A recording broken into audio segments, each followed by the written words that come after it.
Hello friends, in the last video we saw how to install the Docker toolbox on Windows, and we set up the Docker environment in the Windows machine and we run our first container. Now today we will see the use of Docker and what are all the problems which industry was facing prior to Docker and how Docker resolved them with the help of images and containers. So let us begin with the problems. So I found very good Google page describing the problem and the solution. So the Docker is, friends, the Docker is very much compared with the shipping industry.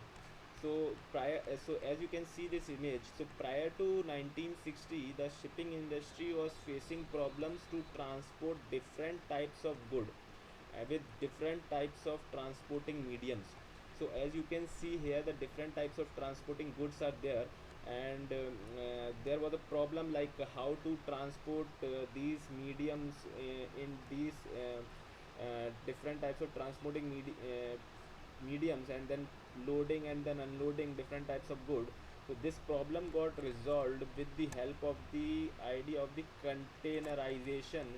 So no matter what type of good is, we will keep that good in the containers, and different types of good also will be carefully kept in this one container, and then this container being standard in size can be transported through any type of transporting medium, and loading and unloading of this container will be very easy.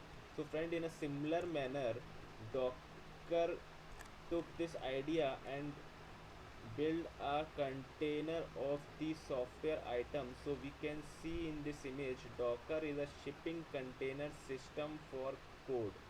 So here you can see static website, user DB, front end, queue, analytic DB, all are clubbed together and is being put as a full environment in this Docker container. And then this Docker container as an image can be deployed in any of the servers mentioned in the below row, like development VM, QA server, customer data center, public cloud, without any issue. So the people, the customer has to just take the image and he will deploy that image and it will run perfectly fine without any changes. So now let me show you this thing with the help of diagram which I made. So friends, let us see this sheet. So let us suppose that the developer 1 is working on some Java application and he has made some code, and after making the code successfully he has built a jar file called abc-v1.jar, and this is developer machine basically, and he is having JDK Java version 1.8 and Tomcat version 8.0, and he has made some environment settings on his machine. So this machine, this Java application is working fine. Now let's suppose after testing this application on his machine, he gives this jar to the developer 2, the second developer, and he says that take this jar and run on his machine and proceed with your other development activities. Now developer 2 take this jar, and when he run on his machine, he found that the Java application is not working, and the reason behind this is because the JDK version the developer 2 is using is JDK 1.7, while the application which is being made by the developer 1 is using Java JDK 1.8. So to identify these kind of problems only takes huge amount of time. Basically the developer in developer 2 machine, the code is not working. Similarly, the in a similar manner, when the developer 1 gave the same jar to the suppose testing team or deployed the jar in the testing environment, testing server, and testing server has correct version of JDK 1.8, but testing server is not configured with the correct environment variables, the correct environment settings which are required to run the application, then in testing environment also the application is not working. In a similar manner, when the jar is being given to the production team, and we can see in the production environment JDK version is correct, Tomcat version is correct, environment variables are also set correctly, but somehow the jar got misplaced, and the production environment is using the jar abc-v0.jar. so production is also not working. So either of this thing can happen in real world, and to troubleshoot these problems took a huge amount of time. So what Docker did is to solve these problems. Now I'm switching to the second sheet to solve this problem. Now whatever is configured in the developer one machine is being clubbed together and is being put as one Docker image. So now developer 1 gives image to developer 2 testing environment and the production environment. So we will create, or it is not necessary that developer 1 will create the image. Once we have all the configurations, the person the anyone can create Docker image out of it.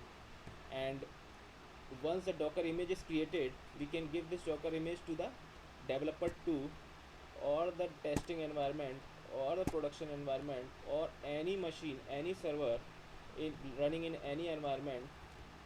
So this image will work perfectly fine on any kind of environment without any issues, because everything, this image is clubbed with all the things like JDK 1.8, the correct version of source code, the correct version of Tomcat, and the correct environment settings. So this is how Docker solved the problem of shipping the things from one place to another. Now let us understand these problems more on the basis of this data which I collected from one of the good blogs. So the problems here also described is the same, like dependency matrix. The application can depend on one other applications, and the application internally can suppose huge matrix can be there. So dependencies of application on another dependency, and then other dependency is dependent on other dependency. Though this was the problem, one of the problems. So now works on my machine. So the professional, the people who are already working in the industry might have heard this line several times from the developers, that the code is working on my machine but it is not working on the developer 2 machine. As we saw in this diagram, the same thing is being described here. And then the application maturity. So when the application grows and more dependencies are needed in application, now it is a huge challenge to put all these dependencies, to configure all the dependencies in all the environments in which the application is running. And then the integration challenges. Suppose the application is running on one environment and we are putting it on another environment, then the on that environment suppose other things are also running, so it may conflict with our application. So these are the challenges which we were facing before Docker, and some more challenges apart from these. So now how these challenges got resolved is, so dependency matrix. So dependency matrix is basically the application is dependent on other dependencies, and once the developer configure these things through Maven or any other build tool in the application, and put those things in the Docker image, then that is a part of Docker image, and then this problem will never occur, because Docker image contains everything, the application and all its dependency. Same is the case of second same is the solution of second problem. Now the Docker image contains everything, so the developer 2 machine also, or any machine, the code will work. Now application maturity, same thing is the application maturity. We need to change, when the application grows, we need to change only in the Docker file, and again we need to populate this Docker file to all the environments. No need to change the configurations manually. Now the fourth thing is integration challenges. So Docker is very much like isolated process running in the machine, and it is having separate minimal operating system which is required to separate the processes, and so that the processes will not interfere with each other. So this problem is also getting resolved. So friends, these are the problems which we were facing earlier to Docker, and Docker resolved those problems. So, so friends, this is the motive of this video. We will see more about Docker images and containers in the next video.